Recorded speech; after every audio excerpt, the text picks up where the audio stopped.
संकट चौथ व्रत कथा। एक साहूकार और साहूकारनी की कथा।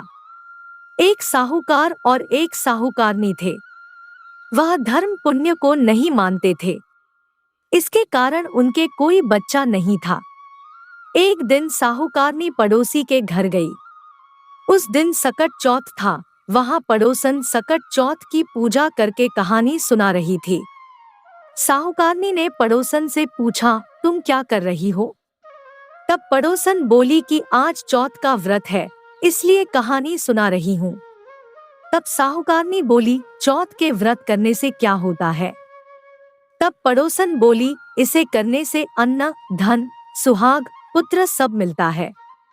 तब साहूकारनी ने कहा, यदि मेरा गर्भ रह जाए तो मैं 1.25 सेर तिलकुट करूंगी और चौथ का व्रत करूंगी। श्री गणेश भगवान की कृपा से साहूकारनी के गर्भ रह गया। तो वह बोली कि मेरे लड़का हो जाए तो मैं 2.5 सेर तिलकुट करूंगी।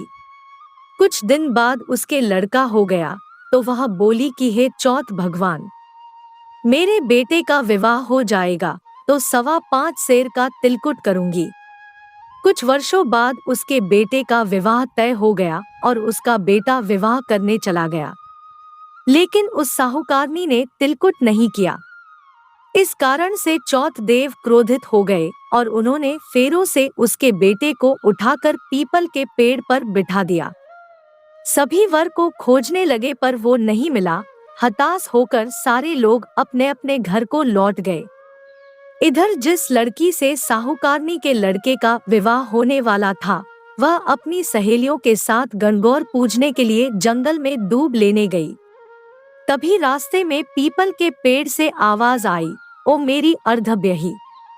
यह बात सुनकर जब लड़की घर आई, उसके बाद वह धीरे धीरे सूख कर कांटा होने लगी।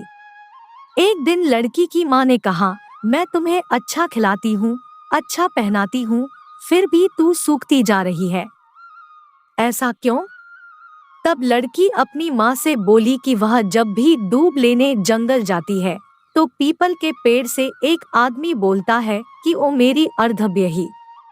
उसने मेहंदी लगा राखी है और सेहरा भी बांध रखा है। तब उसकी माँ ने पीपल के पेड़ के पास जाकर देखा, यह तो उसका जमाई ही है। तब उसकी माँ ने जमाई से कहा, यहाँ क्यों बैठे हैं? मेरी बेटी तो अर्धब्यही कर दी और अब क्या लोगे? साहूकारनी का बेटा बोला, मेरी माँ ने चौथ का तिलकुट बोला था लेकिन नहीं किया, इसलिए चौथ माता ने नाराज होकर यहाँ बैठा दिया।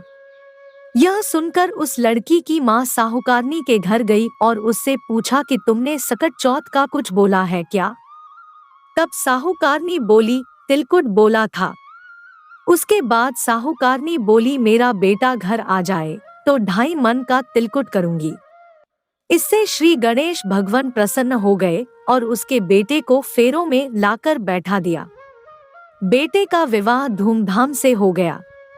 जब साहूकारनी के बेटा एवं बहू घर आ गए तब साहूकारनी ने 2.5 मन तिलकुट किया और बोली, हे चौथ देव, आपके आशीर्वाद से मेरे बेटा बहू घर आए हैं, जिससे मैं हमेशा तिलकुट करके व्रत करूंगी।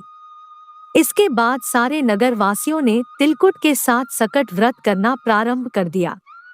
हे सकट चौथ, जिस तरह साहूकारनी को बेटेबू से मिलवाया वैसे ही हम सबको मिलवाना।